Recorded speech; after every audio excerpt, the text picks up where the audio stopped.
Hey everybody, I'm Todd Jeffries and I'm Don Pryor. How about that? How about that? I know. Hey, we're doing something really cool here in this video. We've got all kinds of really cool things we're going to show you, talk about, and I guess they're kind of collectible kind of things, right? Because people always say, you look around your house, you probably have all kinds of things that are just really cool. Could be sports memorabilia, it could be anything really. Old weapons, things like that. Right. You know, just all kinds of artifacts. So I thought it'd be a good idea. Might be worth money. Maybe. Yeah. Maybe. Big money. At least a great conversation piece when you know at the family party. We've got a picture that hangs on our wall in our bedroom that Kim got from a relative. I keep telling you, I look at this painting and I say, Kim, this has got to be some undiscovered artist.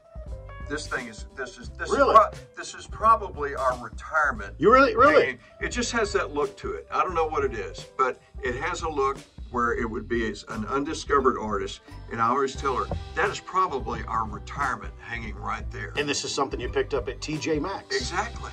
You never know. Well, let's do this. You brought a couple of things. I did. I brought a couple of things. You want to start first? I'll start first. Okay. All right. What you got? What you Well, brought? as you know, I'm a huge space fan. That's I'm what a I huge hear. space travel guy. You're out of love this it. world. I have been since I was a little kid. In fact, as long as I can remember, I've been a fan of space travel. Sure. So anything. Did you say time travel or space travel? Space travel. Okay. Now, time travel is another thing, which I'm going to go into in a minute. Sure. Because I had discovered how to do that. Right. So here's what I have right here. Oh, wow. Put this in. What is it? So. Okay, what does it say? It says, there's a story behind this. Man. So this is Walt Cunningham. He's an astronaut. He's an astronaut. He was an Apollo astronaut. He flew one mission. He flew Apollo 7. Now, Apollo 7, and what he signed there, says to Don, hang in there, Walt Cunningham. Walt Cunningham. So why he said hang in there is because I was at home recovering from an injury. I fell through a house. Oh, that's nice. Listen to this. You know how when you build houses? You fell through a house? Yeah, you know, when you're a kid and they're building a house in the neighborhood, that's the fort. That becomes the fort, Makes right? sense. So I was over there and I was in a dirt clod fight with Jimmy Keller. That bastard. I was up on the 3rd floor and Jimmy Keller was throwing dirt clods up at me and I was backing up and I backed up and I fell through where the chimney was going to be. How old were you? I was 9. You were 9 years old. 9 years of age. Involved in some trespassing. Okay, and call it what you will. But I fell and I busted myself up really good. Broke both heels, broke both ankles. Oh, goodness. Cracked my back. I'm sorry. Wow. I didn't mean to go dark. Good grief. But you broke your heel. That hurts. Heels, both of them. Man. Because I landed barefoot on cement. Show me that. Show me that. So, this is Walt Cunningham. Look at that. Can I point out a couple of things that are interesting? Yeah. Look how flat the flat top is. That is perfect flatness. Look at that.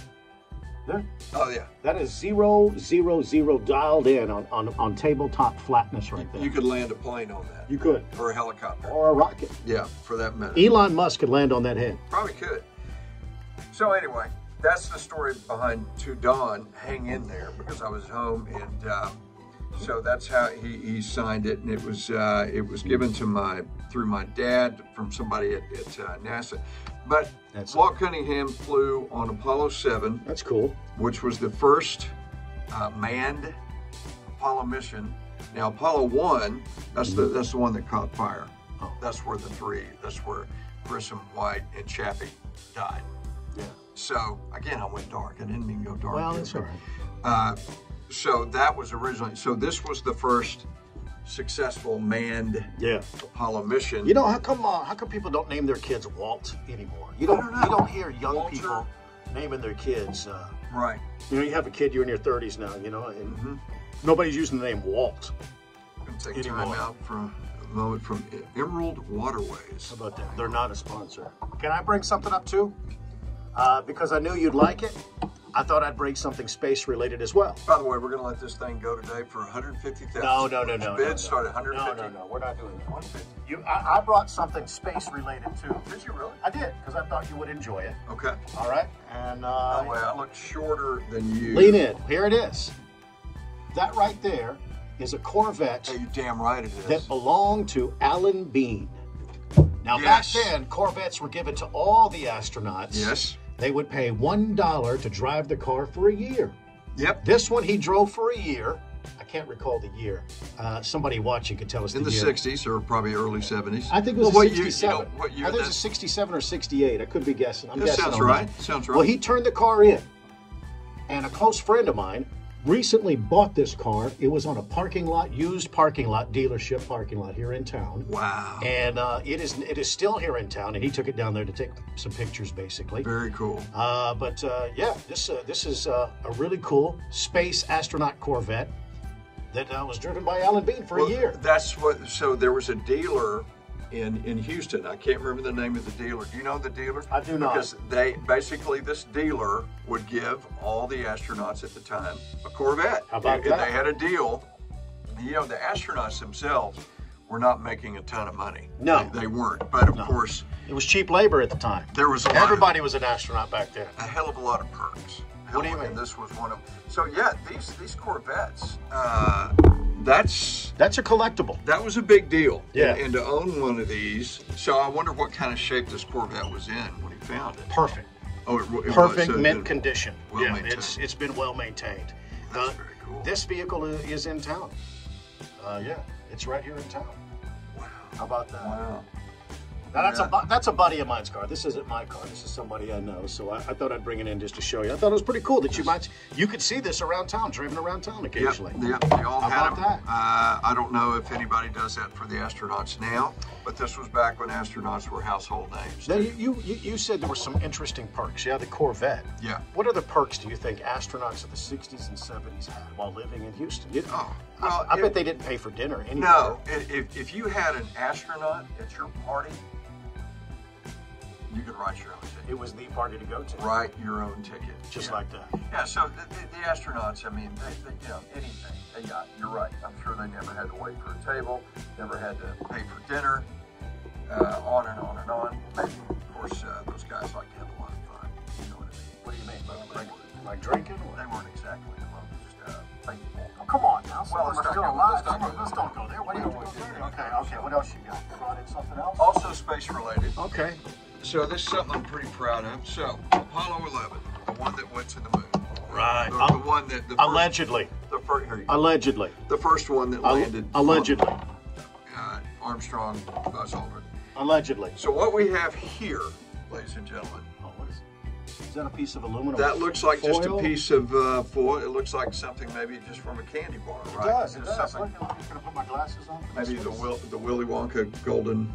Yeah, bar or it is the golden ticket for the Yeah, the Willy golden Wonka's ticket. chocolate factory. It Right, obviously right, is. right. Now, how did you get a Willy Wonka golden ticket to get inside the factory? Yeah, exactly. What this is, that is Mylar. That's a piece of Mylar film, heat-resistant film. It's heat shield Heat film. shield, right. This is what went on the lunar module descent stage. The Eagle.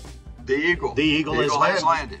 That's what they were referring We to. didn't write that, but so a guy named Lee Burnett, he was in charge. He was one of the many engineers that was technicians that was in charge of maintaining and whatever he did with the lunar module. So when it was on the pad before it launched, this would have been late June of '69. It launched in July, early July. There was a problem. They detected by whatever means they. It was the emergency squib valve. He had to replace that in the LM5's descent stage. Yes. And at the time, Apollo 11 was staged for launch on Launch Pad 39A, if you're keeping score at home. Mm-hmm. And he had to replace this. So this hasn't gone to space, but it was on the Eagle and replaced. Yeah, he before had to go launch. in and make a repair, and in order okay. to make the repair, he had to cut that piece. Well, he had to cut a lot. There were sheets of it that he had to cut off. See, so I see. He held on to this stuff himself. He knew what the historic significance was going to be. He held on to this stuff for years before he put it out there. Now the market for this space collectible stuff is huge. It's I'll huge. be honest with you, it looks like the wrapper to a fruit roll-up. Oh yeah. That's what it looks like. You know what? You're right. It might be. That's all It it might is. be. Okay, now That's pretty cool. That's cool. You got to admit. You have that hanging up at home? Yeah. I And did. people ask about it? Yes. And you tell us a different story each time. Each time I make something up like we just did. No, we just told you the truth. So yeah. I'm pretty proud of that. That is cool. We're going to let that go for $300,000 No, today. we're not selling anything today. Okay. Okay. I know I've got something, and I'll be honest with you. I don't fully know what it is. Okay? I will tell you where I found it, and then you could tell me what you think it is. Because I really am sincere about this. I don't know what it is. But you have deemed it collectible. And once you see it, you will think so as well. Okay. Okay? All right. I'm going to... Now, I need you to put your adult hat on for a minute. Can you just pretend to be an adult for a second? It's a pretty small hat. I know. About 7 1/4. But I do need some help from the audience to determine exactly what this is. Okay? Let's go. I found it along the bank of the San Gabriel River in Williamson County. What year? This would have been in probably about 2000. Okay. That's important. AD. Is there any provenance? No, there's no provenance, and I think that means paperwork and verification. Something like Is that what you're talking about? You sitting down? You sitting I sound down? good, sir. Are you sitting down? Unfortunately, no. I'm standing, which is kind of embarrassing.